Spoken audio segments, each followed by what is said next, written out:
Hey everyone, this is Joe from Gentleman Stationer. Welcome back. I've had a couple requests to do another currently inked video where I just talk about some of the pens that I have inked up through the week. And this week I did something a little unusual that I haven't done in a while, which is gone into my pen case and tried to pick out a couple of pens that I haven't inked up in a year or more, and also a couple of pens that I picked up at pen shows last year, mainly vintage pens that I've never inked up before. So you're going to have four that you probably haven't seen in a while on the social media feeds and on the blog. First up is one that got me thinking because I had answered a question on the blog about Aurora nibs. And this is my Aurora 88 Cigarro Blue pen. You can see it's got this nice, deep blue enamel lacquer on it with a chrome section. It's got an ebonite feed and I believe it's 18 karat gold nib. But I've loaded this up with Iroshizuku Tsukio, and I'll do a quick writing sample, but it's a very nice writer. And I've enjoyed using this pen over the years, and it's just too bad that I haven't broken it out in a while.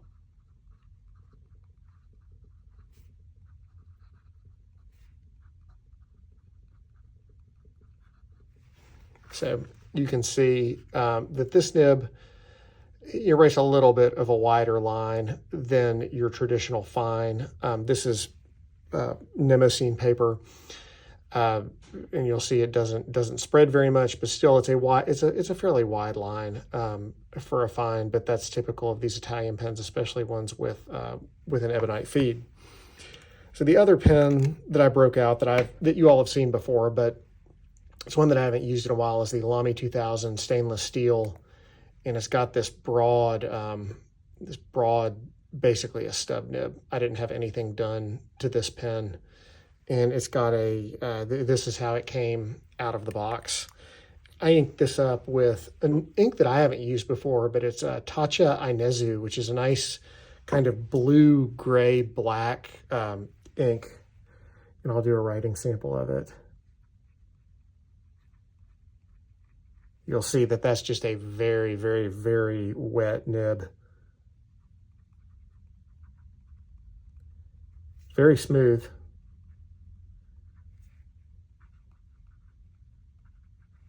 And the Inezu is a cool color. I'm getting very into blue grays, dark blue grays. These in recent years, maybe it's just reflective of my mood lately. That was a joke. But you'll see that that Inezu is going to dry into a very dark blue gray. It's still legible. A lot of gray inks you can have trouble with, especially in finer nibs, but not so this one. All right, so now on to the last two. The last two, I was kind of excited. This is a pen that I found from Aurora's Archivi Storici Storied Archive collection, where I don't know if they're new old stock vintage pens or if they're simply new pens that they've into which they've incorporated some vintage parts. But I picked this up, and it's got one of the vintage style Aurora 88 nibs and feeds on it. I mean, it's a slimmer version of the 88. I don't know the exact model number. It didn't come with a box. It's a cartridge converter pen, 14 karat nib, and I filled this up with just straight up Lamy black.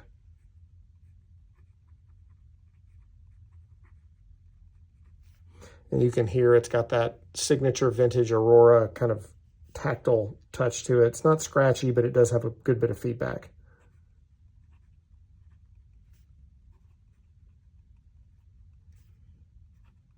I'll say vintage.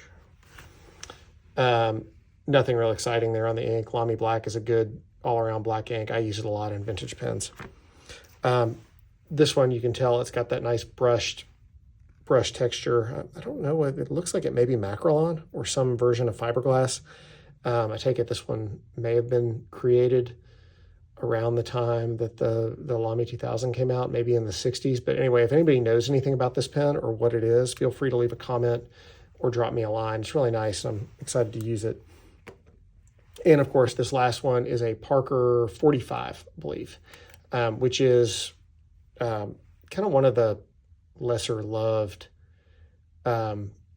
vintage Parker pens, but you know, I had the tag still on this pen.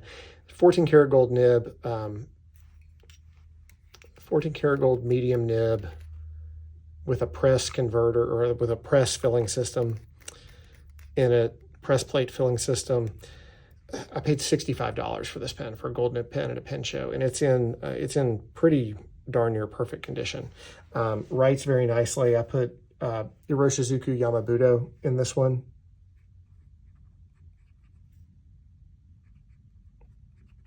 Yeah, it's a very wet writer, gold medium nib.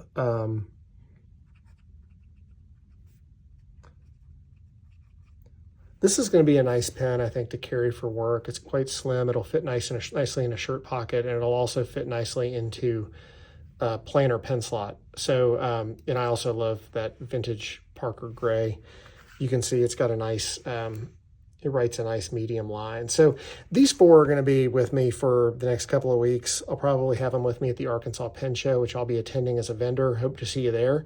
And many thanks for stopping by and watching this video. I'm going to try to do some more video content, including more of this kind of impromptu, currently inked type video, and also the bag dump video that I did last week. They're easy to film. People seem to like them, and you know, hopefully I'll have the opportunity to get my setup done and do more of them. But thank you.